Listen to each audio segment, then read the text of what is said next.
जय हिंद प्यारे बच्चों। स्वागत है आपका आपके अपने परिवार भारतवर्ष क्लासेस में। तो प्यारे बच्चों, आप सभी जानते हो कि भारतवर्ष क्लासेस आप सभी के लिए यहाँ पे लगातार मेहनत कर रहा है और आज हम स्टार्ट करेंगे क्लास 8 हिंदी के सभी चैप्टर वाइज एमसीक्यू।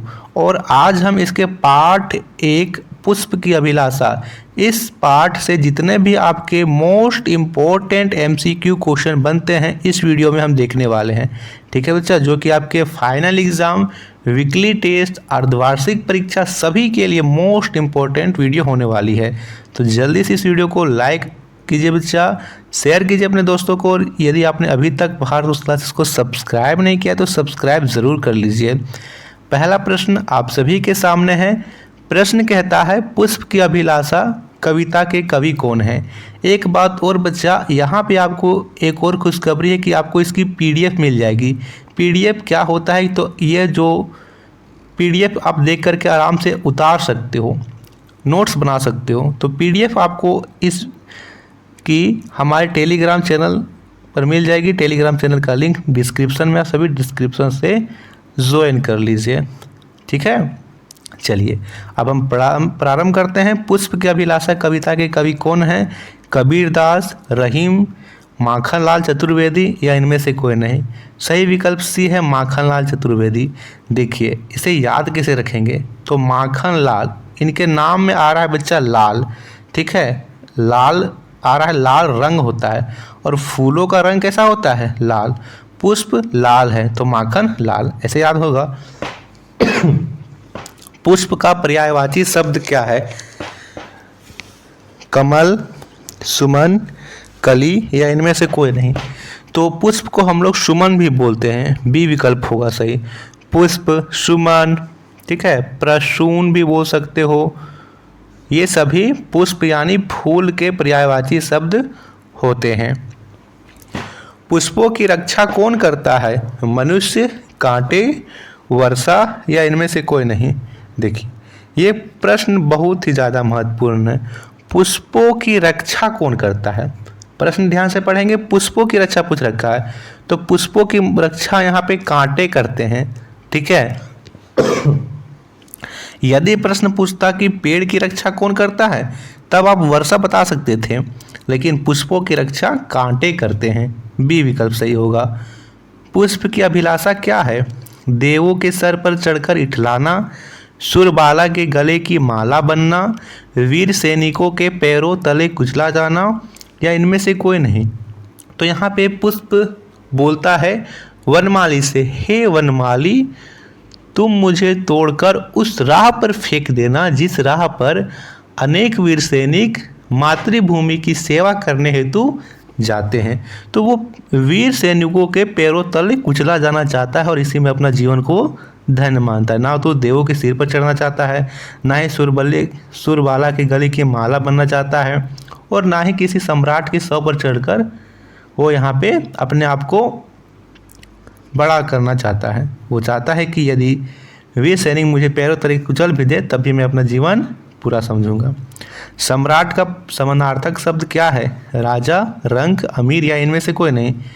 तो सही विकल्प ए है। सम्राट को हम लोग राजा कहते हैं, नृप कहते हैं, भूप कहते हैं, ये सभी सम्राट के पर्यायवाची शब्द हैं। फूल किससे निवेदन करता है। भगवान से, वनमाली से, सैनिकों से या इनमें से कोई नहीं। तो वह वनमाली से निवेदन करता है, बी विकल्प सही है। मातृभूमि का अर्थ क्या होता है। कर्मभूमि, जन्मभूमि, भूमि या इनमें से कोई नहीं। तो बच्चा यहाँ पे बी विकल्प सही है। मातृभूमि को हम लोग जन्मभूमि भी कहते हैं। जैसे हम लोग का जन्म जिस स्थान पे हुआ है वो हमारी मातृभूमि। जैसे हम सबों का जन्म भारत में हुआ है तो हमारी मातृभूमि क्या है, भारत है। ठीक है, जैसे आप सभी ने कई बार सुना है कि मैं यहाँ की मातृभूमि है, यहाँ मेरी मातृभूमि है, यानी उन्होंने यहाँ पे जन्म लिया है। ठीक है, तो हमारी मातृभूमि कहाँ है, भारत है। पुष्प की अभिलाषा कविता का मुख्य उद्देश्य क्या है। मनोरंजन, देश प्रेम, आदर्श सरकार या फिर इनमें से कोई नहीं। सही विकल्प बी है, देश प्रेम है।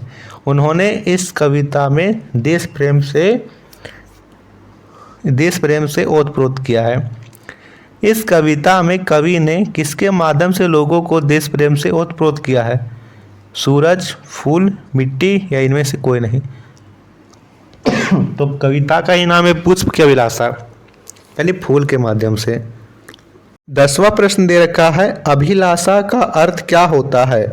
भूमि, क्रोध, इच्छा या इनमें से कोई नहीं। तो अभिलाषा का अर्थ इच्छा होता है बच्चा, सी विकल्प सही उत्तर हो जाएगा। फूल क्या है? संज्ञा, सर्वनाम, विशेषण या क्रिया विशेषण। बहुत ही यहाँ पे इम्पोर्टेंट क्वेश्चन है बच्चा। यहाँ से आप सभी का ग्रामर का पोर्शन भी ऐड कर रहा हूँ। मैं आपको यहाँ पे चैप्टर के साथ ग्रामर के भी प्रश्न करवाते चल रहा हूँ, ताकि आपको लोगों को ग्रामर में भी किसी प्रकार का दिक्कत ना हो।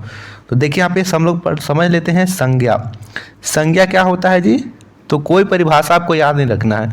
आप सभी इतना याद रखिए कि इस दुनिया में जितना भी आप सामान देखते हो, जो दिखाई देता है और जो ना दिखाई देता है, बिल्कुल प्रैक्टिकल चीज़ें बता रहा हूँ बच्चा संज्ञा के बारे में, कि जो चीज़ आप देख सकते हो, जो चीज़ ना देख सकते हो, हर एक का एक ना एक नाम होता है। नाम को ही संज्ञा कहते हैं, याद रखना है। कोई पूछे कि संज्ञा क्या है, सीधा बताइएगा नाम को संज्ञा कहते हैं। कई बच्चे याद रखते होंगे किसी व्यक्ति, वस्तु, जाति, स्थान, भाव आदि के नाम को संज्ञा कहते हैं। आपको उतना भी नहीं बोलना है, सीधा बोलना है कि नाम को संज्ञा कहते हैं। Noun is a naming word. कैसे कहते हैं? जैसे आप सभी देख सकते हो दीवाल को, तो दीवाल क्या है? संज्ञा है। आपके हाथ में मोबाइल है, मोबाइल संज्ञा है। आप जिस पेन से लिख रहे हो, पेन क्या है? संज्ञा है। जिसे नहीं देख रहे हो, सूरज की रोशनी को देख सकते हो? नहीं, तो संज्ञा है। इसके अलावा आप बोल सकते हो हवा, हवा को देख सकते हो? नहीं, तो वो भी संज्ञा है। गुस्सा को देख सकते हो? नहीं। बचपना को देख सकते हो? नहीं। तो ये सभी क्या है? संज्ञा है, जिसे देख सकते हैं और जिसे ना देख सकते हैं। सिर्फ नाम याद रखना, नाम को संज्ञा कहते हैं। इसमें ही संज्ञा के 5 भेद होते हैं: व्यक्तिवाचक संज्ञा, जातिवाचक संज्ञा, समूहवाचक संज्ञा, द्रव्यवाचक संज्ञा और भाववाचक संज्ञा। इसी में एक संज्ञा आता है जातिवाचक संज्ञा। ठीक है, जातिवाचक संज्ञा में जाति होती है। जैसे मैंने कहा लड़का, तो लड़का में क्या हो गया? जाति हो गया, बहुत सारे लड़के। इसी प्रकार फूल, फूल भी क्या है? जातिवाचक संज्ञा। कभी मौका मिलूंगा तो संज्ञा मैं आप सभी को एकदम विस्तार से पढ़ाऊंगा। ठीक है, अगला प्रश्न है, यह फूल पीला है में विशेषण शब्द कौन सा है? यह फूल पीला या इनमें से कोई नहीं। तो देखिए फूलों की विशेषता कैसी है कि यह पीला है, तो यहाँ पे पीला विशेषण है। ठीक, यदि पूछता इसमें सर्वनाम क्या है, सर्वनाम क्या है, तो यहाँ पे यह हो जाता। सर्वनाम के कितने भेद होते हैं? 1, 2, 3 या 4? ये चारों विकल्प गलत हैं। आप सभी को कमेंट करना है कि सर्वनाम के कितने भेद होते हैं। जल्दी से आप सभी कमेंट कीजिए सर्वनाम के कितने भेद होते हैं। मैंने यहाँ से बताया कि ये चारों विकल्प गलत हैं। आपको बताना है सर्वनाम के कितने भेद होते हैं। तो बच्चा यह था मोस्ट इम्पोर्टेंट क्वेश्चन पार्ट 1 से। आप सभी कमेंट जरूर कीजिए बच्चा कि आपको वीडियो कैसी लगी। जैसा कि हर एक बच्ची का कमेंट आता है, बहुत ही प्यारी बच्ची है, हर एक वीडियो में उनका कमेंट आता है। तो इसी प्रकार आप सभी कमेंट्स जरूर किया कीजिए, मुझे भी बहुत अच्छा लगता है। थैंक यू बच्चा।